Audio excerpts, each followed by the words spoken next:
নমস্কার ভক্তবৃন্দ।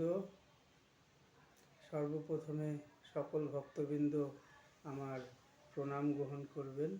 সকল ভক্তবৃন্দর চরণে জানাই আমার কোটি কোটি প্রণাম। আজকে শ্রীমদ্ ভাগবত মাহাত্ম্যের 17 নম্বর শ্লোকের আস্বাদন করা হবে।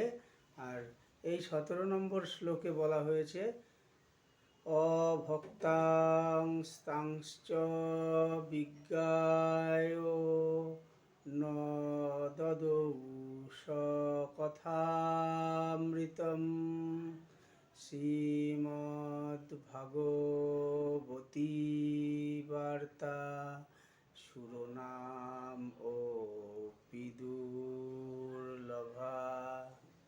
অভক্তাং স্তাংশ্চ বিজ্ঞায় ন দদৌ কথামৃতম শ্রীমদ্ভাগবতী বার্তা শিরোনাম অপি দুর্লভা। শ্রীমদ্ভাগবতী যে বার্তা শিরোনাম অপি দুর্লভা মানে দেবতাদেরও দুর্লভ। এইখানে বলছে শ্রীমদ্ভাগবতীর যে কথা সেই কথা দেবতাদেরও দুর্লভ, মানে স্বর্গলোকেও এই কথা শুনতে পাওয়া যায় না। এই জন্য দেবতাদের দুর্লভ বলা হয়েছে। ভক্তগণ, দেবতারা কেন এসছে এইখানে? দেবতারা এসছে যেহেতু স্বর্গলোকেও এই ভাগবতী বার্তা, এই ভাগবতী কথা পাওয়া যায় না। সেই জন্যই এই পৃথিবীতে যখন প্রথম ভাগবত কথা হয় সেই সময় দেবতারা অমৃত কলস নিয়ে আসছে, আর সুখদেব গোস্বামী তাদের ফিরিয়ে দিয়েছে যে তোমরা ভাগবত কথা শোনার যোগ্য না, কারণ তোমরা একটা বিনিময়ে তোমরা ভাগবত শুনতে চাইছো। ভাগবতের তো বিনিময় হয় না, কোনো কিছুর বিনিময়ে তোমরা ভাগবত কথা শ্রবণ করতে পারবে না। সেই জন্য সুখদেব গোস্বামী দেবতাদের উদ্দেশ্যে ভাবল যে দেবতারা এই কথা শোনার যোগ্য না।